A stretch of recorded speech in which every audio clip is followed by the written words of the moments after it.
ಎಲ್ಲ ಮನುಷ್ಯರಿಗೂ ನೋಡಿದ್ರೆ ಒಂದೊಂದು ವಯಸ್ಸು ದಾಟಿ ಬರುವಾಗ ಆ ವಯಸ್ಸಲ್ಲಿ ಒಂದೊಂದು ಸಂತೋಷ ಇರುತ್ತೆ, ಸ್ವಲ್ಪ ನೀಡ್ಸ್ ಇರುತ್ತೆ. ಸೊ ನಾವು ಯಾವ ಮಟ್ಟಕ್ಕೆ ನಮ್ಮ ಆಸೆಗಳನ್ನ ಕಂಟ್ರೋಲ್ ಮಾಡ್ತೀವೋ, ಯಾವ ಥರ ಕಂಟ್ರೋಲ್ ಮಾಡ್ತೀವೋ ಅದೆಲ್ಲ ನಮ್ಮ ಲೈಫ್ನ ಬಂದ್ಬಿಟ್ಟು ಬದಲಾಯಿಸೋಕ್ಕೆ ತುಂಬಾ ಸಾಧ್ಯತೆಗಳಿದೆ. ಸೊ ಅದೇ ರೀತಿಯಲ್ಲಿ ಇಲ್ಲಿ ಒಂದು 20 ವರ್ಷದ ಹುಡುಗ ಬಂದ್ಬಿಟ್ಟು ಅವನ ಕಾಮದ ಇಚ್ಛೆಯನ್ನು ಕಂಟ್ರೋಲ್ ಮಾಡೋಕ್ಕೆ ಆಗದೆ ಅವನು ಮಾಡಿದ ಒಂದು ತಪ್ಪು ಅವನ ಜೀವನದಲ್ಲಿ ಎಷ್ಟು ದೊಡ್ಡ ಅನಾಹುತ ಮಾಡಿತ್ತು ಅಂತ ಈ ವಿಡಿಯೋಲಿ ನೋಡೋಣ.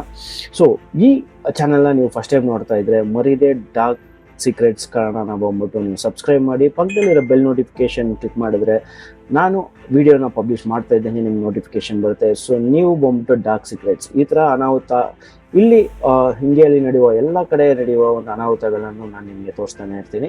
ಸೊ ಇದೆಲ್ಲನೂ ಬೇಸ್ಡ್ ಆನ್ ಒಂದು ಟ್ರೂ ಸ್ಟೋರಿನೇ, ಬಟ್ ನಾನು ಸ್ವಲ್ಪ ಆಲ್ಟರ್ ಮಾಡಿ ನಿಮಗೆ ಕೊಡ್ತಾ ಇದ್ದೀನಿ. ಸೊ ಇವಾಗ ಈ ಕಥೆಯಲ್ಲಿ ನೋಡಿದ್ರೆ ನಿಮಗೆ ಮಹಾರಾಷ್ಟ್ರಲ್ಲಿ ಬಾಬುಲಾಲ್ ಮತ್ತು ಮೀರಾ ಅಂತ ಒಂದು ದಂಪತಿಗಳು ಇರ್ತಾರೆ. ಸೊ ಅವ್ರಿಗೆ ನೋಡಿದ್ರೆ ಮುಗ್ಧಾಗಿರುವ 2 ಮಕ್ಳು ಇರ್ತಾರೆ. ದೊಡ್ಡವನು ಬಂದ್ಬಿಟ್ಟು ಸಿದ್ಧಾರ್ಥ್ ಅಂತ, ಮತ್ತು ಅವಳಿಗೆ ಒಂದು ಮಗಳು ನೇಹಾರಿಕಾ ಅಂತ. ಸೊ ಈ 4 ಜನನೂ ಬಂದ್ಬಿಟ್ಟು ಅವ್ರ ಮಕ್ಕಳಿಗೆ ಬಂದ್ಬಿಟ್ಟು ಒಂದು ಒಳ್ಳೆ ಎಜುಕೇಷನ್ ಸಿಗಬೇಕು, ಒಂದು ಒಳ್ಳೆ ಲೈಫ್ ಸ್ಟೈಲ್ ಸಿಗ್ಬೇಕಂತ ಅವ್ರೇನು ಮಾಡ್ತಾರೆ, ಮುಂಬೈಗೆ ಬರ್ತಾರೆ.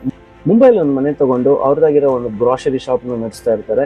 ಸೊ ಆ ಗ್ರಾಸರಿ ಶಾಪ್ ನಡೆಸ್ತಾ ಇದ್ದಾಗ ಎಲ್ಲನೂ ತುಂಬ ಚೆನ್ನಾಗೇ ಹೋಗ್ತಾ ಇರುತ್ತೆ. ಸೊ ಆ ಥರ ಒಂದು ದಿವಸ ಏನಾಗುತ್ತೆ ಅಂದರೆ ಬಾಬುಲಾಲ್ ಮಾರ್ಕೆಟ್ಗೆ ಹೋಗಿ ಬರುವಾಗ ಒಂದು ಆಕ್ಸಿಡೆಂಟಲ್ಲಿ ತೀರ್ಕೊಂಡ್ಬಿಡ್ತಾರೆ. ಸೊ ಬಾಬುಲಾಲ್ ತೀರ್ಕೊಂಡಿದ ತಕ್ಷಣ ಮೀರಾನವ್ರು ಏನು ಮಾಡ್ತಾರೆ ಅಂದರೆ ಆ ಗ್ರಾಸರಿ ಶಾಪ್ ನೋಡಿಕೊಂಡು ಅವರ 2 ಮಕ್ಕಳನ್ನು ಚೆನ್ನಾಗಿ ಓದಿಸಿ ಎಲ್ಲನೂ ಗ್ರ್ಯಾಜುಯೇಷನ್ ಹತ್ರ ಮಾಡಿ ಅವಳ ಮಗಳು ನೇಹರಿಕಾಗೆ ಒಳ್ಳೆ ಕಡೆ ಮದುವೆ ಮಾಡಿಕೊಟ್ಟಿರ್ತಾರೆ. ಅದೇ ಥರ ಸಿದ್ಧಾರ್ಥು ಅವನ ಓದು ಬರಹ ಮುಚ್ಚಿ ಒಳ್ಳೆ ಕೆಲಸಕ್ಕೆ ಹೋಗಿದ ಮೇಲೆ ಅವನಿಗೂ ಒಂದು ಮದುವೆ ಮಾಡಿಟ್ಟಿರ್ತಾರೆ. ಸೊ ಅವನು ಅವರು ಹೆಂಡತಿನೂ ಬಂದ್ಬಿಟ್ಟು ಸಪ್ರೇಟಾಗಿ ಹೋಗಿರ್ತಾರೆ. ಸೊ ಇವಾಗ ಮೀರಾ ಬಂದ್ಬಿಟ್ಟು ಅವರ ಗ್ರಾಸರಿ ಶಾಪ್ ನೋಡಿಕೊಂಡು ಆ ಮನೆಯಲ್ಲಿ ಒಂಟಿಯಾಗಿ ಇರ್ತಾರೆ. ಸೊ ಆ ಒಂಟಿತನ ಬಂದ್ಬಿಟ್ಟು ಅವ್ರನ್ನ ತುಂಬಾ ಕಾಡ್ತಾ ಇರುತ್ತೆ. ಸೊ ಅವ್ರಿಗೆ ಏನು ಮಾಡೋದಂತ ಗೊತ್ತಿಲ್ಲ. ಸೊ ಆ ಒಂಟಿತನ ಬಂದ್ಬಿಟ್ಟು ಅವರಿಂದ ಇರಕ್ಕೆ ತಡ್ಕೊಳಕ್ಕಾಗಲಿಲ್ಲ. ಸೊ ಆ ಥರ ಟೈಮಲ್ಲಿ ಒಂದ್ಸಲ ಏನು ಮಾಡ್ತಾರೆ ಅಂದರೆ ಅವ್ರ ಮಗನಾದ ಸಿದ್ಧಾರ್ಥಿಗೆ ಫೋನ್ ಮಾಡಿ, ಈ ಥರ ನನಗೆ ಒಂಟಿತನ ತುಂಬಾ ಕಾಡ್ತಾ ಇದೆ, ನನ್ನಿಂದ ಒಂಟಿಯಾಗಿರೋಕ್ಕಾಗ್ತಿಲ್ಲ, ದಯವಿಟ್ಟು ನಾನು ನಿನ್ನ ಜೊತೆ ಸೇರಿಸ್ಕೊ, ನಾನು ನಿಮ್ಮ ಮನೇಲಿ ನಿನ್ನ ಜೊತೆನೇ ಇದ್ಬಿಡ್ತೀನಿ ಅಂತ ಹೇಳ್ತಾರೆ. ಸಿದ್ಧಾರ್ಥ ಮತ್ತು ಅವ್ರ ಹೆಂಡತಿ ಏನು ಮಾಡ್ತಾರೆ ಅಂದರೆ ಅವರ ಒಂದು ಪ್ರೈವಸಿಗೆ ತಡೆಯಾಗುತ್ತೆ ಅಂದ್ಬಿಟ್ಟು, ಅದು ಬೇಡ, ನೀನು ಅಲ್ಲೇ ಇರು, ಬೇಕಾದ್ರೆ ನಿನ್ನ ಗ್ರಾಸರಿ ಶಾಪ್ ಕೂಡ ನೀನು ನಡೆಸಬೇಡ, ನಿನಗೆ ಬೇಕಾಗಿರೋ ಹಣನ ಬಂದ್ಬಿಟ್ಟು ನಾನು ತಿಂಗಳು ಕಳಿಸ್ತೀನಿ ಅಂದ್ಬಿಟ್ಟು ಸಿದ್ಧಾರ್ಥ ಬಂದ್ಬಿಟ್ಟು ತಿಂಗಳು ಹಣ ಕಳಿಸ್ತಾ ಇದ್ರು.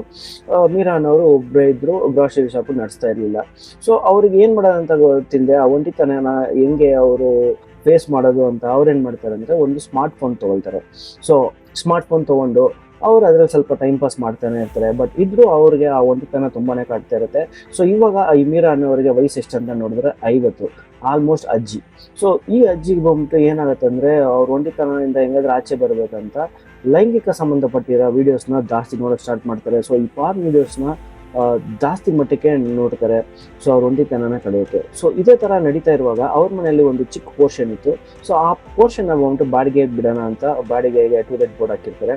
ಸೊ ಅವಾಗ ಗೌತಮ್ ಅಂತ ಒಂದು 20 ವಯಸ್ಸಿನ ಹುಡುಗ ಬಂದ್ಬಿಟ್ಟು ಅವ್ನ ಕಾಲೇಜು ಸ್ವಲ್ಪ ದೂರದಲ್ಲಿದೆ. ಸೊ ಕಾಲೇಜ್ ಪಕ್ಕದಲ್ಲಿ ಯಾವ್ದಾದ್ರು ರೂಮ್ ನೋಡ್ಕೊಂಡು ಅಲ್ಲಿಂದನೇ ಹೋಗೋಣ ಅಂದ್ಬಿಟ್ಟು ಈ ಮನೆಗೆ ಬರ್ತಾನೆ. ಸೊ ಈ ಮನೆಯಿಂದನೇ ಅವ್ನ ಕಾಲೇಜ್ ಪಕ್ಕ ಅಂದ್ಬಿಟ್ಟು ಅವ್ನು ಆರಾಮಾಗಿ ಅವನೇ ಒಬ್ಬನೇ ಅಡುಗೆ ಮಾಡಿಕೊಂಡು ಕಾಲೇಜಿಗೆ ಹೋಗೋದು ಬರೋದು ಅಂತ ಹೇಳ್ತಾನೆ. ಸೊ ಅವಾಗ ಹೌಸ್ ಓನರ್ ಅಂದ್ಬಿಟ್ಟು ಈ ಮೀರಾನ ಅವ್ರ ಜೊತೆ ಮಾತು ಅದು ಇದೆಲ್ಲ ನಡೀತಾ ಇರುತ್ತೆ. ಸೊ ಇದನ್ನ ನೋಡಿ ಏನಾಗುತ್ತೆ ಅಂದರೆ ಮೀರಾಗೂ ಬಂದ್ಬಿಟ್ಟು ಒಂಟಿತನ ಇರುತ್ತೆ. ಸೊ ಅವ್ರಿಗೂ ಟೈಮ್ ಪಾಸ್ ಆಗ್ತಿಲ್ಲ ಅಂದ್ಬಿಟ್ಟು ಅವ್ರೇನು ಮಾಡ್ತಾರೆ ಅಂದರೆ ಗೌತಮ್ ಹೆಂಗಿದ್ರು ಅವನೇ ಮನೇಲೇ ಅಡುಗೆ ಮಾಡ್ಕೊಳ್ತಾ ಇದ್ದಾರಲ್ವ. ಸೊ ಅದಕ್ಕೆ ಇವ್ರು ಏನು ಮಾಡ್ತಾರೆ, ದಿನ ಬೆಳಗ್ಗೆ ಮಧ್ಯಾಹ್ನ ರಾತ್ರಿ ಅಂದ್ಬಿಟ್ಟು ಅವನಿಗೂ ಸೇರಿಸಿ ಅಡುಗೆ ಮಾಡೋಕ್ಕೆ ಸ್ಟಾರ್ಟ್ ಮಾಡ್ತಾರೆ. ಸೊ ಸ್ಟಾರ್ಟಿಂಗಲ್ಲಿ ಗೌತಮ್ ಇದು ಯಾವುದೂ ಒಂದು ತಪ್ಪಾಗಿರುವ ಒಂದು ರೀತಿಯಲ್ಲಿ ಅವ್ನು ನೋಡಲಿಲ್ಲ. ಅವನು ಆರಾಮಾಗಿ ನನಗೇನೋ ಮಾಡ್ಕೊಡ್ತಾರೆ, ನಮ್ಗೆ ಹೆಲ್ಪ್ ಮಾಡ್ತಾ ಇದ್ದಾರೆ ಅಂದ್ಬಿಟ್ಟು ಅವನು 3 ಹೊತ್ತು ಅಲ್ಲೇ ಊಟ ಮಾಡೋದು, ಅವಾಗ ಅವ್ರ ಮನೇಲಿ ಕುತ್ಕೊಂಡು TV ನೋಡೋದು, ಈ ಥರ ಎಲ್ಲ ಅವನು ಹೋಗ್ತಾ ಬರ್ತಾ ಇದ್ದ. ಸೊ ಅವನ ಮನಸ್ಸಲ್ಲಿ ಯಾವುದೇ ಥರ ಒಂದು ತಪ್ಪಾದ ಇಂಟೆನ್ಷನ್ ಇರಲಿಲ್ಲ. ಬಟ್ ದಿವಸಗಳು ಕಳೀತಾ ಮೀರಾಗ ಏನಾಗುತ್ತೆ ಅಂದರೆ ಗೌತಮ್ ತುಂಬಾನೇ ಒಂದು ಸುಂದರವಾಗಿರೋ ಒಂದು 20 ವಯಸ್ಸು ಹುಡುಗ, ಅವ್ನು ನೋಡಿ ಅವನ ಮೇಲೆ ಇವ್ರಿಗೆ ತಪ್ಪಾಗಿ ಒಂದು ಆಸೆ ಹುಟ್ಟುತ್ತೆ. ಸೊ ಅವಾಗ ಏನು ಮಾಡ್ತಾರೆ, ಗೌತಮ್ ಜೊತೆ ಹೆಂಗಾದರೂ ಅವ್ರ ಲೈಂಗಿಕ ಸಂಬಂಧ ಇಟ್ಕೋಬೇಕಂತ ಒಂದು ಆಸೆ ಈ ಮೀರಾನವ್ರಿಗೆ ಮೂಡುತ್ತೆ. ಇದಕ್ಕೆ ಅವರು ಒಂಟಿತನನೂ ಒಂದು ಕಾರಣ. ಸೊ ಅದೇ ರೀತಿಯಲ್ಲಿ ಹೋಗ್ತಾ ಬರ್ತಾ ಇದ್ದಾನೆ. ಒಂದು ದಿವಸ ಏನಾಗುತ್ತೆ ಅಂದರೆ ಗೌತಮ್ ಮತ್ತು ಮೀರಾ ಬಂದ್ಬಿಟ್ಟು ಮೀರಾ ಮನೆಯಲ್ಲಿ ಕುತ್ಕೊಂಡು ಸೋಫಾಲ್ ಕುತ್ಕೊಂಡು TV ನೋಡ್ತಾ ಇರ್ತಾರೆ. ಸೊ ಆವಾಗ ಆ ಟೈಮಲ್ಲಿ ಬಂದ್ಬಿಟ್ಟು ಮೀರಾನವ್ರು ಏನು ಮಾಡ್ತಾರೆ ಅಂದರೆ ಸ್ನಾನಕ್ಕೆ ಹೋಗಿ ಬರ್ತೀನಿ ಅಂತ ಸ್ನಾನಕ್ಕೆ ಹೋಗಿ ಬರ್ತಾರೆ. ಸೊ ಸ್ನಾನಕ್ಕೆ ಹೋಗ್ಬಿಟ್ಟು ಬರುವಾಗ ಅವ್ರಿಗೆ ಇರುವ ಆ ಇಚ್ಛೆನ ಹೋಗ್ಬಿಟ್ಟು ಗೌತಮ್ಗೆ ಏನಾದ್ರು ತಿಳಿಸ್ಬೇಕು ಅಂದ್ಬಿಟ್ಟು ಅವ್ರು ಏನು ಮಾಡ್ತಾರೆ, ಅವ್ರನ್ನ ಒಂದು ರೂಮ್ನ ಬಾಗಿಲನ್ನ ಹಾಕದೆ ಗೌತಮ್ ಮುಂದೆನೆ ಅವ್ರು ಬಂದ್ಬಿಟ್ಟು ಬಟ್ಟೆ ಬದಲಾಯಿಸ್ತಾರೆ.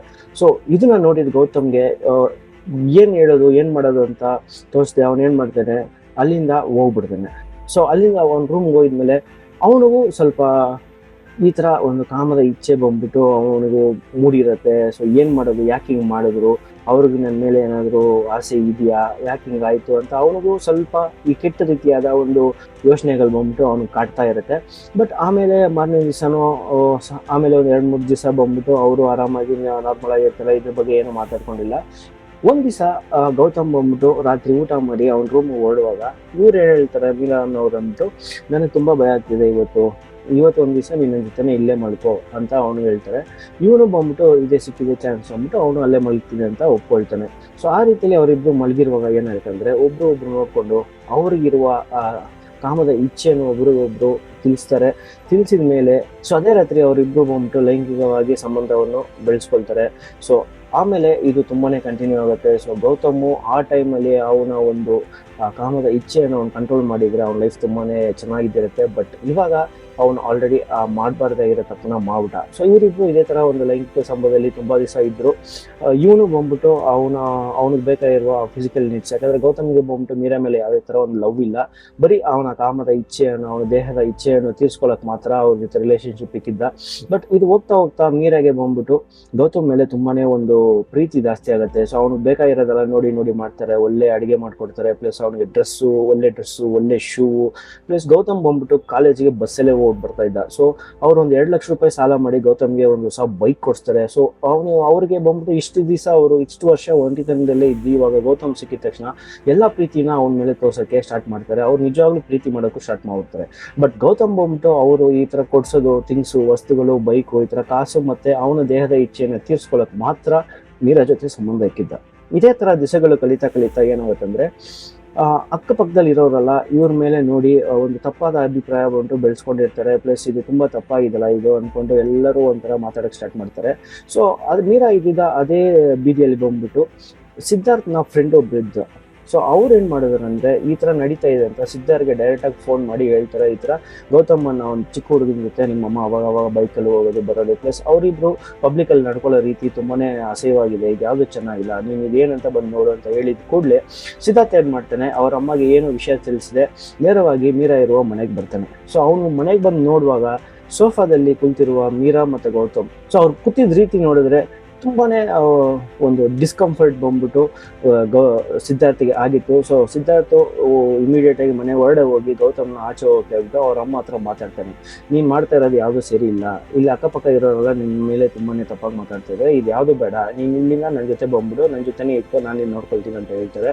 ಮೀರಾ ಅವರು ತುಂಬಾನೇ ಓಪನ್ ಆಗಿ ಹೇಳ್ಬಿಡ್ತಾರೆ, ನನಗೆ ಈ ಲೈಫೇ ತುಂಬಾ ಇಷ್ಟ ಆಗಿದೆ, ನಾನು ಈ ತರ ಬದುಕಿದೆ ನಂಗೆ ತುಂಬಾ ಇಷ್ಟ, ನೀನು ಇದ್ರಲ್ಲಿ ತಲೆ ಹಾಕ್ಬೇಡ, ನೀನ್ ಹೋಗ್ಬಿಡು ಅಂತ ಹೇಳ್ತಾರೆ. ಅವಾಗ ಸಿದ್ಧಾರ್ಥ ಏನ್ ಮಾಡ್ತಾನೆ ಅಂದ್ರೆ, ನೀನ್ ಇವಾಗ ನನ್ನ ಜೊತೆ ಬರ್ಲಿಲ್ಲ ಅಂದ್ರೆ ನಾನು ನಿಂಗೆ ತಿಂಗಳು ಕಳ್ಸೋ ಕಾಸು ನಾನು ಕಳ್ಸಲ್ಲ, ಅದನ್ನ ನಿಲ್ಲಿಸ್ಬಿಡ್ತೀನಿ ಅಂತ ಹೇಳ್ತಾರೆ. ಸೊ ಅದಕ್ಕೂ ಅವರು ತಲೆ ಬಗ್ಸದೆ ಅವ್ರು ಏನ್ ಹೇಳ್ತಾರೆ ಅಂದ್ರೆ, ಇಲ್ಲ ನನಗೆ ಈ ಲೈಫ್ ಇಷ್ಟ ಇದೆ, ನಾನು ಇದೇ ಲೈಫ್ನ ಬಾಳೋದು ಅಂತ ಹೇಳ್ಬಿಡ್ತಾರೆ. ಸೊ ಸಿದ್ಧಾರ್ಥ ಹೋಗ್ಬಿಡ್ತಾನೆ.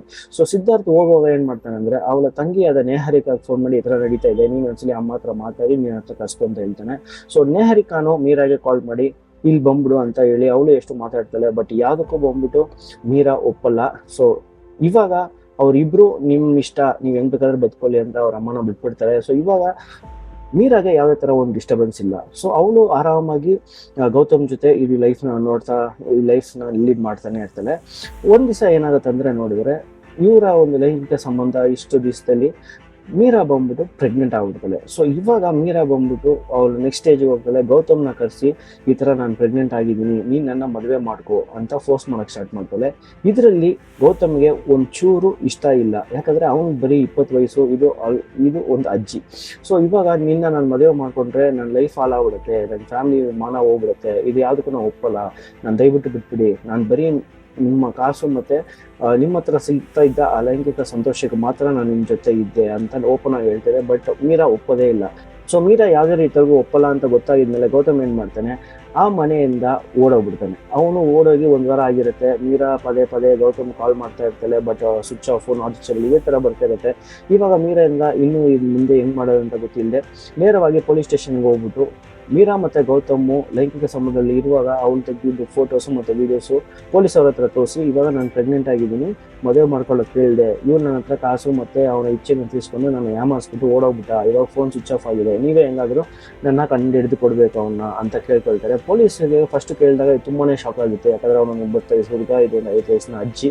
ಬಟ್ ಬೇರೆ ಏನೋ ದಾರಿ ಇಲ್ಲದೆ ಪೊಲೀಸರು ಬಂದ್ಬಿಟ್ಟು ಗೌತಮ್ನ ಫೋನ್ನ ಟ್ರ್ಯಾಕ್ ಮಾಡೋಕ್ಕೆ ಸ್ಟಾರ್ಟ್ ಮಾಡ್ತಾರೆ. ಒಂದು 2 ವಾರ ಕಳೆದಿದ್ದಂಗೆ ಗೌತಮ್ ಎಲ್ಲಿರ್ತಾರೆ ಅಂತ ಟ್ರ್ಯಾಕ್ ಮಾಡಿ ಗೌತಮ್ನ ಅರೆಸ್ಟ್ ಮಾಡಿ ಸ್ಟೇಷನ್ ಕರ್ಕೊಂಡ್ಬರ್ತಾರೆ.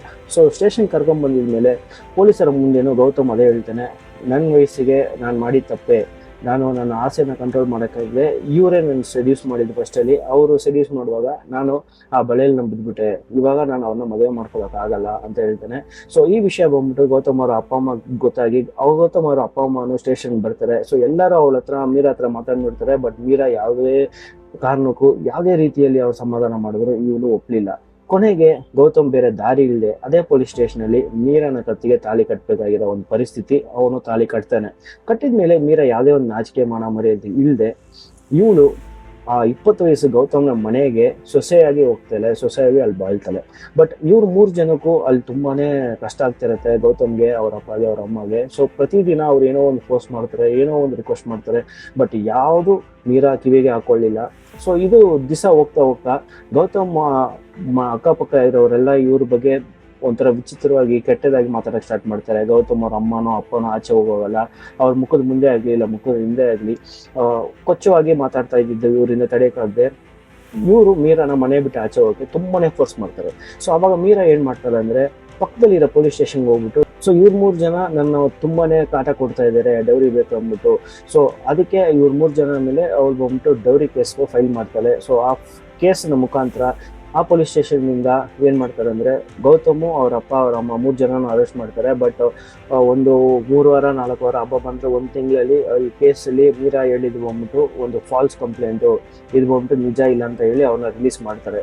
ರಿಲೀಸ್ ಆಗಿ ಬಂದಿದ ಮೇಲೇನು ತುಂಬಾ ಫೋರ್ಸ್ ಮಾಡ್ತಾರೆ. ಬಟ್ ಮೀರಾ ಏನೂ ಕಿವಿಗೆ ಹಾಕೊಳ್ಳಿಲ್ಲ, ಅವಳ ಪಾಡಿಗೆ ಅವಳು ಕೆಲಸ ಮಾಡಿಕೊಂಡು ಅವಳ ಪಾಡಿಗೆ ಅವಳು ಇರ್ತಾಳೆ. ಬಟ್ ಗೌತಮ್ಗೆ ಇದು ತುಂಬಾ ಕಾಟ ತಡೆಯೋಕ್ಕಾಗಲಿಲ್ಲ. ಈ ಮೈಂಡ್ ಸ್ಟ್ರೆಸ್ ಅವನು ತುಂಬಾ ಜಾಸ್ತಿ ಆಗ್ತೈತೆ, ಯಾಕಂದರೆ ಅವನೆಲ್ಲ ಆಚೆ ಹೋಗೋಕ್ಕಾಗ್ತಿಲ್ಲ, ಬರೋಕ್ಕಾಗ್ತಿಲ್ಲ. ಅದೇ ಥರ ಅವ್ರ ಅಪ್ಪ ಅಮ್ಮ ಆಚೆ ಹೋದರೆ ಅವ್ರನ್ನ ಒಂಥರ ಮಾತಾಡೋದು ಈ ಥರ ನಡೀತಾ ಇತ್ತು. ಪ್ಲಸ್ ಗೌತಮ್ ಬಂದ್ಬಿಟ್ಟು ಕಾಲೇಜಲ್ಲಿರುವಾಗ ಒಂದು ಹುಡುಗಿನ ಲವ್ ಮಾಡ್ತಾ ಇದ್ದ.